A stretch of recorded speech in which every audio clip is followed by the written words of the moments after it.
이따 이동현 변호사입니다. 오늘은 마약 던지기로 체포되었다면 어떻게 대응해야 되는지에 대해서 알아보도록 하겠습니다. 제가 이제 오늘의 주제를 선택하게 된 이유는 이 마약 던지기로 체포되었다면서 저한테 상담을 요청하시거나 사건을 의뢰하시거나 그런 경우가 많은데, 그에 대해서 간략하게나마 답변을 드리고자 오늘의 주제를 선택해 보았습니다. 마약 던지기는 뭐고 어떻게 처벌되는지 한번 보도록 하겠습니다. 마약 던지기는 마약 판매자가 텔레그램 등으로 마약 구매자와 서로 연락을 주고받으면서 마약 구매자로부터 비트코인 등으로 마약 대금을 송금받으면 우체통, 에어컨 실외기, 보통 이제 빌라 에어컨 실외기입니다. 그 다음에 아파트 단지 내 화단, 제가 진행했던 사건 중에는 이런 경우도 있었습니다. 등 특정 장소에 마약을 가져다 놓는 비대면 마약 거래 방식을 의미합니다. 마약 던지기에 가담하게 된 경우 마약 매매, 그 다음에 수수, 소지 등으로 처벌받게 됩니다. 그리고 이제 처벌 규정을 한번 보도록 하겠습니다. 마약류 관리에 관한 법률은 대마를 흡연, 재배, 소지, 소유, 수수, 운반, 보관한 경우 5년 이하의 징역 또는 5천만 원 이하의 벌금에, 대마를 제조, 매매 알선을 한 경우에는 1년 이상의 징역에, 필로폰, 엑스터시, 케타민 등을 매매 알선, 수수, 소지, 사용, 관리, 조제, 투약, 제공한 경우에는 10년 이하의 징역 또는 1억 원 이하의 벌금에 처하도록 규정하고 있습니다. 처벌 수위를 보시면 아시겠지만 굉장히 높게 규정되어 있다는 거 보시면 되겠습니다.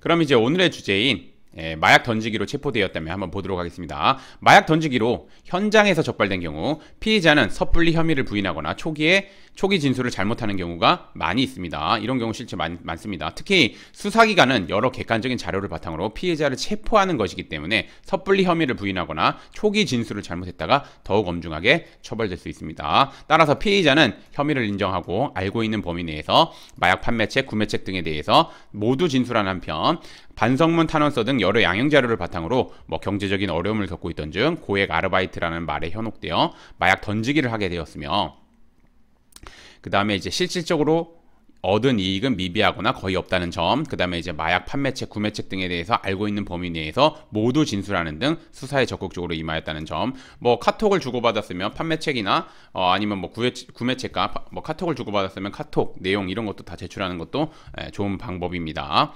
던진 마약의 양이 소량에 불과하다는 점, 그 다음에 이제 초범이라는 점 등을 각 사안에 맞게 법률적인 관점에서 합리적으로 주장하는 내용의 의견서를 제출하는 한편 수사기관 등에서 진술해야지 기소유예, 가변 벌금형, 집행유예 등 원하는 결과를 얻을 수 있습니다. 지금 제가 간단하게 설명드렸지만 각 사안에 맞춰가지고 법률적으로 치열하게 준비해야 된다는 거 말씀드리겠습니다. 그래서 요것들은 제가 진행했던 사건입니다. 이거는 향정사건이었고 혐의 없음, 증거불충분 나왔던 사건입니다. 그리고 요거는 대마, 교육기술조건부 기소유예, 그리고 요거 대마, 그러니까 기소유예 보시면 교육기술조건부 기소유예입니다. 그 다음에 대마, 교육기술조건부 기소유예, 요거는 집행유예가 나왔던 사건입니다. 요것도 집행유예가 나왔던 사건입니다.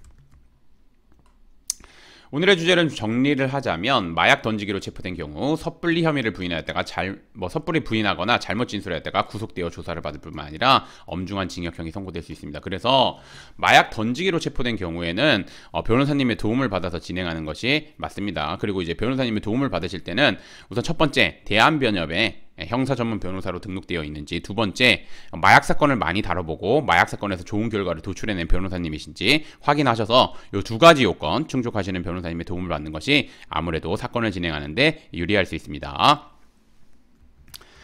오늘의 주제는 여기까지 마치겠고, 저는 이변은 있다의 이동현 변호사였습니다. 감사합니다.